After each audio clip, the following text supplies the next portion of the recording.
Our gospel reading this morning is taken from the Gospel according to John, chapter 15 and verses 9 through 17. Today, as always, listen to what the Spirit might speak into your life today in this reading from the Gospel of John 15 and 9. Jesus is speaking here in his final discourse to his disciples, and he says, "As the Father has loved me, so I have loved you. Abide in my love. If you keep my commandments, you will abide in my love, just as I have kept my Father's commandments and abide in God's love. I have said these things to you so that my joy may be in you, and that your joy may be complete. This is my commandment, that you love one another as I have loved you. No one has greater love than this, to lay down one's life for one's friends. You are my friends, if you do what I command. I do not call you servants any longer, because the servant does not know what the master is doing, but I have called you my friends, because I have made known to you everything that I have heard from my Father. You did not choose me, but I chose you, and I appointed you to go and bear fruit that will last, so that the Father will give you whatever you ask in my name. I am giving you these commands so that you may have love one for another." May God bless to our understanding this reading from God's holy word, and to God's name be glory and praise. You are my friends, Jesus says. You're my friends. I'm not calling you my followers anymore, but now I'm calling you my friends. You know, it's taken him 3 years to get there, to get to the place where he calls these companions of his friends. On the one hand, that's a bit slow on the uptake. I think you could make a friend in about 3 minutes, really. But for that friendship to be reliable and meaningful and deep, it might take about 3 years, really.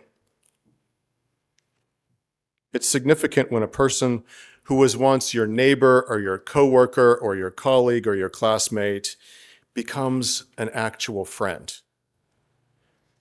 You can't really trace out the moment where it happens, though I'm told that in some non-English speaking countries, when you and an acquaintance switch from the formal form of the word you, the vous, to the informal, friendly form of the word you, the tu, or from you to thou, you're supposed to go to a pub together and have a drink to celebrate your new friendship.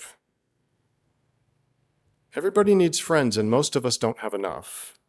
The Center for Disease Control names loneliness as a serious health risk in our times because people are isolated. And it leads to all kinds of diseases. It can lead to heart disease. It can lead to cancer, they think. And our friendships make us who we are. Can you even tell your own story without the odd and glorious cast of characters that comes with it? Today, let us think about friendships, the ones that make our lives meaningful and rich. And let's commit ourselves to being better friends, to our fellow creatures and to God. Now, I know. When the preacher or when the hymns start talking about being a friend to God, it gets a little strange. We don't know what to do with it. As beloved as the hymn, "What a Friend We Have in Jesus" is, it always feels a little weird when people talk about being friends with God. Much of what's been said about it is a little trite, I might say. I had a kid in confirmation class 16 years ago at another church who caught on to that very well. He wanted to talk to me prior to getting confirmed, and he said to me, I remember the conversation quite well. I was impressed with it. He said to me, "My mother will lose it if I don't get confirmed. So I'm just going to get a Wikipedia article about Presbyterian, and I'm going to cut and paste that into my statement of faith." He told me this. But what I want you to know is that I know who God is. I said, "Really?" Because that's more than I know. Who is God? What is God? He said, "I've thought about this a lot. God is an imaginary friend for grown-ups." He went on to say, He was in attack mode. He went on to say, that's okay because you guys are lonely and you don't have real friends. You need an imaginary friend. I don't judge you for that. I just want you to know that I see what you're doing. You make lonely people happy by promising them an imaginary friend. What do you say to a kid like that? I was impressed. This kid was 14, 15 years old. He was reflecting seriously on matters of faith. He was reacting to something that he had seen in some Christians, probably most especially his mother, something that he had heard in some of our hymns, frankly, namely this concept that we can be friends with God, which sounds so fanatical, as well as the deep loneliness that besets people in our times, adults, even people of faith. Friendship is one of the great joys of any human life. Whether that friendship is with another human being or with an animal or with God, it has to be a two-way street.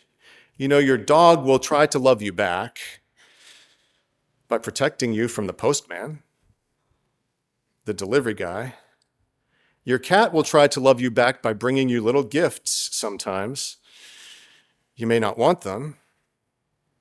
Letting people love you in the way they know how. I had a neighbor once who was always knitting Afghans for me and tea cozies. Who she thought I was, I don't know, but a way of loving her was accepting her gifts. Sharing the journey with another person means you don't have to wonder if you're crazy all the time. Hey, did you see that? Yeah, I saw that. I saw that.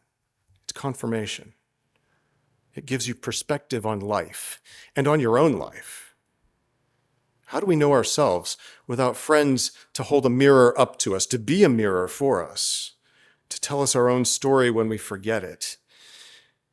And is there not a point in many relationships where you have the opportunity to go deeper and become friends, but it's just kind of scary, or it costs too much? For example, your adult child will always be your child, and you will always love them as your child. But there comes a day when they might be your friend as well, if you play it right. Your siblings. You will always love your siblings. You will always support them and help them as best you can. But there comes a day when you can just be a sibling to them, or you could be something more than just a sibling and a friend. Your neighbors. You'll always look out for your neighbors, of course, but there comes a day when you could make of that person a friend. It takes intention. It takes vulnerability. It takes an invitation. Most people will accept that invitation, but few people will issue that invitation. Why? Because we don't want to be rejected. Because we don't want to appear needy. Because we think we already have enough friends, except we don't. Very few people have enough friends. Very few of us. Many of us have two gears, and this might not apply to you anymore if you're retired. I don't know what applies to you quite yet, so I'm just going to talk about those of us who do have two gears. Those two gears are work and recovering from work. Kids and recovering from kids. We have little time to invest in the relationships that would help us to be healthy and sane. We spend spare moments, perhaps, throughout the day, scrolling on social media, commenting on things that people we knew long ago might have said. And this is the extent of some people's social lives. Although we are created for things like this, togetherness. We're created to find ourselves in community with people who might not agree with us, but who will love us anyway. What friendship has made you who you are? What relationships have made you who you are? Friendships require invitation, vulnerability, mutuality, intention. This is true of any human or animal friendship. It's also true of friendship with God. And friendship with God does not need to be the sole domain of religious fanatics. Though I did know a religious fanatic once who was a friend of God. When I was in college, a girl told me that she talks to God daily. We didn't know each other well. And God had told her that she and I were supposed to get married. This is true. I told her, well, God doesn't speak to me that much, but God forgot to tell me that. This is true. She shrugged and said, well, now I'm telling you. I didn't know how fast I could run. I'm not talking about an imaginary friend for lonesome grown-ups who tells them to marry near strangers. I am talking about a regular, life-giving, intimate connection with this mystery, this beauty, this serenity, this joy, this presence that we have named God, this power, this adventure, this majesty, which Christians approach through the life and example of Jesus, but people of other faiths approach it by other roads. All faiths have a place beyond their dogmas and beyond their budgets and beyond their buildings and beyond their committee meetings, a place where you can just be in loving, living, peace-giving relationship with God, whether they use the word God or not. Friendship with God, like all friendships, takes intention. It takes time set specifically aside for it. It takes invitation. It takes vulnerability and acceptance. You are my friends, Jesus says. I'm not calling you my followers anymore. I'm calling you friends. Whose friend could you become today? We've been put here on this world to love each other. Friendship is a high calling. Let's commit ourselves to being better friends to our fellow creatures and to God. Amen.